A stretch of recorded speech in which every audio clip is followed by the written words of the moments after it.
Selanjutnya terkait dengan seperti apa Renstra. Sistematika Renstra terdiri dari 8 bab.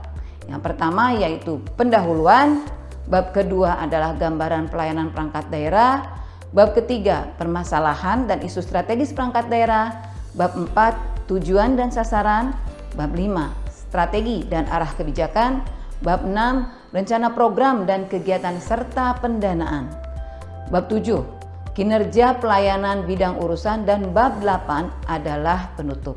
Seperti disampaikan di depan bahwa Renstra ditetapkan melalui peraturan wali kota. Selanjutnya terkait dengan penjabaran penyajian Renstra yang tadi saya sebutkan di atas, dapat dijelaskan bahwa pertama pada bab 1 pendahuluan berisi latar belakang, landasan hukum, maksud dan tujuan, dan sistematika penulisan. Pada latar belakang mengemukakan secara ringkas pengertian Renstra perangkat daerah itu apa, fungsi Renstra perangkat daerah dalam penyelenggaraan pembangunan daerah, proses penyusunan Renstra perangkat daerah, keterkaitan Renstra perangkat daerah dengan RPJMD, Renstra kementerian dan lembaga dan Renstra provinsi, dan dengan Renja perangkat daerah. Pada landasan hukum memuat penjelasan tentang undang-undang, peraturan pemerintah, peraturan daerah, dan ketentuan peraturan lainnya yang mengatur tentang struktur organisasi, tugas dan fungsi kewenangan perangkat daerah, serta pedoman yang dijadikan acuan dalam penyusunan perencanaan dan penganggaran perangkat daerah. Dan dalam maksud dan tujuan memuat penjelasan tentang maksud dan tujuan dari penyusunan Renstra perangkat daerah. Terkait dengan sistematika penulisan, menguraikan pokok bahasan dalam penulisan Renstra perangkat daerah serta susunan garis besar isi dokumen. Dan tentu ini sudah ada pada OPD karena penyusunan Renstra sudah menjadi kewajiban selama ini di dalam penyusunan dokumen perencanaan. Selanjutnya, untuk isian bab 2 seperti apa? Bab 2 itu terkait dengan gambaran pelayanan perangkat daerah. Berisi yang pertama yaitu tugas, fungsi, dan struktur organisasi perangkat daerah yang memuat penjelasan umum tentang dasar hukum pembentukan perangkat daerah, struktur organisasi perangkat daerah, serta uraian tugas dan fungsi sampai dengan satu eselon di bawah perangkat daerah. Uraian tentang struktur organisasi perangkat daerah ditujukan untuk menunjukkan organisasi, jumlah personil, dan tata laksana perangkat daerah. Selanjutnya terkait dengan sumber daya perangkat daerah, memuat penjelasan ringkas tentang sumber daya yang dimiliki perangkat daerah dalam melaksanakan tugas dan fungsinya, mencakup sumber daya manusia atau pegawainya, aset atau belanja modal, dan usaha dan unit usaha yang masih operasional. Yang ketiga yaitu terkait dengan kinerja pelayanan perangkat daerah.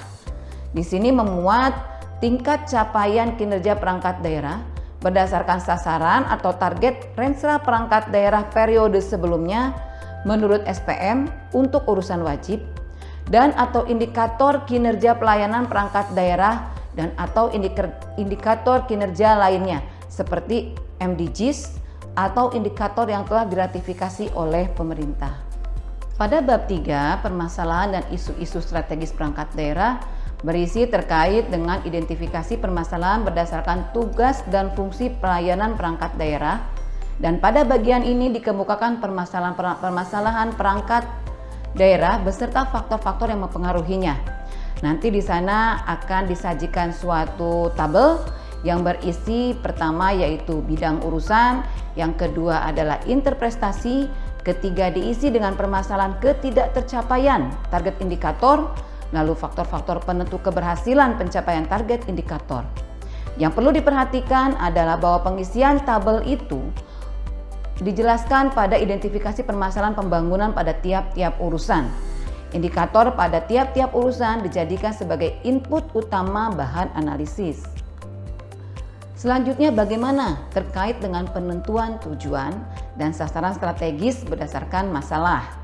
Dari rumusan permasalahan yang telah diidentifikasikan berdasarkan gap atau data kesenjangan antara kinerja pembangunan yang dicapai saat ini dengan yang direncanakan, kemudian disusunlah rumusan permasalahan tersebut dalam suatu tabel yang dipetakan menjadi pertama rumusan masalah pokok. Perumusan masalah pokok merupakan masalah yang bersifat makro bagi daerah. Masalah pokok dipecahkan melalui rumusan misi, tujuan, dan sasaran. Yang kedua yaitu rumusan masalah. Perumusan masalah dengan cara mencari beberapa penyebab dari masalah pokok yang lebih spesifik. Pemecahan masalah melalui strategi. Dan yang ketiga adalah akar masalah. Diisi dengan rumusan akar masalah. Perumusan akar masalah dengan cara mencari beberapa penyebab dari masalah yang lebih signifikan atau lebih penting. Selanjutnya terkait dengan masih bab 3, telaah visi, misi, program kepala daerah dan wakil kepala daerah. Bagian ini mengemukakan apa saja tugas dan fungsi perangkat daerah yang terkait, serta program kepala daerah dan wakil kepala daerah terpilih. Selanjutnya, berdasarkan identifikasi permasalahan pelayanan perangkat daerah, dipaparkan apa saja faktor-faktor penghambat dan pendorong pelayanan perangkat daerah yang dapat mempengaruhi pencapaian visi dan misi kepala daerah dan wakil kepala daerah tersebut.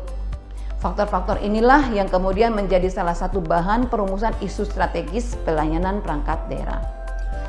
Lalu selanjutnya masih pada bab 3, berisi terkait dengan telahan Renstra KL dan Renstra perangkat daerah. Bagian ini mengemukakan apa saja faktor-faktor penghambat ataupun faktor-faktor pendorong dari pelayanan perangkat daerah yang mempengaruhi permasalahan pelayanan perangkat daerah ditinjau dari sasaran jangka menengah Renstra kementerian atau lembaga ataupun Renstra perangkat daerah provinsi, kabupaten atau kota. Masih di bab 3 terkait dengan telahan rencana tata ruang wilayah dan kajian lingkungan hidup strategis.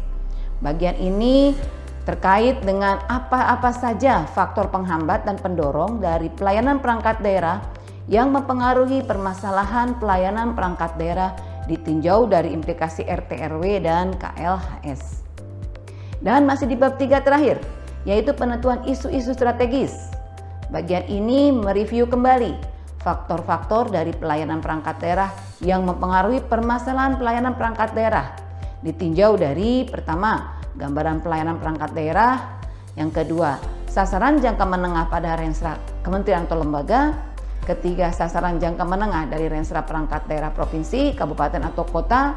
Keempat, implikasi RT/RW, rencana tata ruang wilayah bagi pelayanan perangkat daerah, dan implikasi KLHS bagi pelayanan perangkat daerah.